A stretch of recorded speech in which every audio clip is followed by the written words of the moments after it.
Bem-vindos!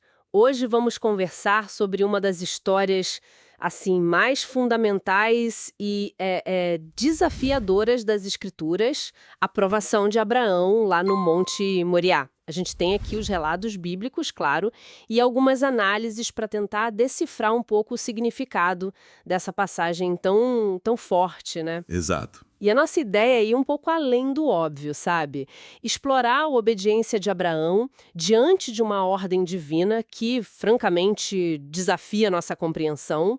Vamos focar um pouco nesse teste e o que ele diz sobre fé e também sobre o amor de Deus. Vamos lá. Com certeza. Bom, para a gente se situar, é importante lembrar. Abraão foi chamado por Deus, né? Saiu de Ur dos Caldeus, sua terra natal, para ir para Canaã. Isso lá no 2º milênio antes de Cristo. E junto com esse chamado veio a promessa. Ele seria pai de uma grande nação. Sim, e o detalhe é que ele já era idoso e Sara, sua esposa, era estéril. Humanamente falando, era impossível, né? Totalmente. A promessa já nasce num contexto de aliança, de um pacto muito forte entre Deus e Abraão. E essa espera pelo filho, nossa, foi longa. Décadas, né? Muita expectativa. Nesse meio tempo, nasceu Ismael, que era filho de Abraão com Agar, a serva de Sara. Isso. E as fontes são claras, né? Ismael foi abençoado sim, mas não era ele o filho por meio de quem essa aliança específica se cumpriria. A promessa principal não passava por ele. Exato. Aí vem o cumprimento, e de forma extraordinária, né? Quando Abraão tem quase 100 anos e Sara 90, aí sim nasce Isaac. O nome dele, Isaac, significa riso. É um eco daquela incredulidade inicial que virou alegria, né? O nascimento em si já é uma prova do poder divino, da fidelidade. Um ato de amor que supera qualquer lógica humana. É verdade. E esse nascimento milagroso torna o que vem depois ainda mais chocante, eu diria. Aí a gente chega num ponto central, o teste. Deus pede a Abraão para oferecer Isaac, o seu único filho com Sara, o filho da promessa, como sacrifício, no Monte Moriá. É de tirar o fôlego, né? Uma tensão imensa. É demais, e a reação de Abraão é notável. O texto bíblico descreve uma obediência assim quase que imediata. Ele prepara lenha, a viagem dura 3 dias. Algumas análises sugerem que essa obediência não é cega, sabe? Mas fruto de uma confiança muito profunda em Deus, na bondade dele, mesmo sem entender. Aquela resposta para o Isaac, né? Quando o menino pergunta sobre o cordeiro. Exato. Deus proverá para si o cordeiro. Isso pode ser visto não como uma desculpa, mas como uma declaração de fé profunda na provisão divina, uma confiança que vai além da nossa lógica. E essa confiança é testada ao máximo lá no Monte Moriá.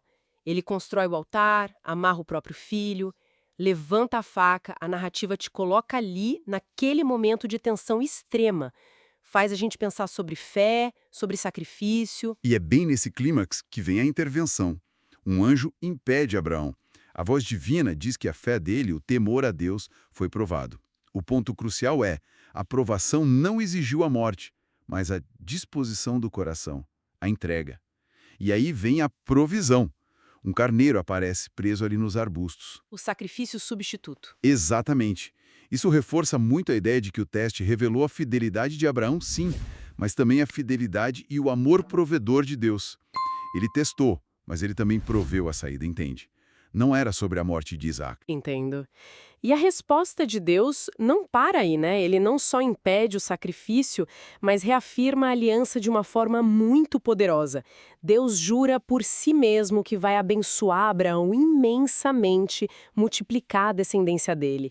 E diz claramente, por causa dessa obediência, dessa confiança extrema, a bênção está ligada à resposta de fé. Sem dúvida. Essa história mostra a profundidade que a fé pode alcançar, né? Mostra as provações como um jeito de revelar e fortalecer essa fé. E mostra a importância de confiar em Deus mesmo quando o caminho parece escuro e incompreensível. A narrativa mostra que o teste, por mais duro que fosse, não era crueldade. Era uma forma de selar a aliança, de mostrar a profundidade da relação e culminou na provisão, na confirmação do amor de Deus. Então, pensando em tudo isso, essa história de milênios atrás ainda fala muito com a gente hoje, né? Ela meio que desafia a gente a olhar para as nossas próprias convicções. Como a gente lida com o inexplicável, com a dor? Até onde vai a nossa confiança? Como a gente entende o amor de Deus no meio das dificuldades? E um ponto importante para finalizar. Isaac sobrevive. Ele é o elo que garante a continuidade da promessa. É através dele que a linhagem segue, que a aliança e as bênçãos prometidas a Abraão continuam para gerações futuras. É um testemunho da fidelidade de Deus a longo prazo também. Se você gostou deste vídeo, digite amém nos comentários.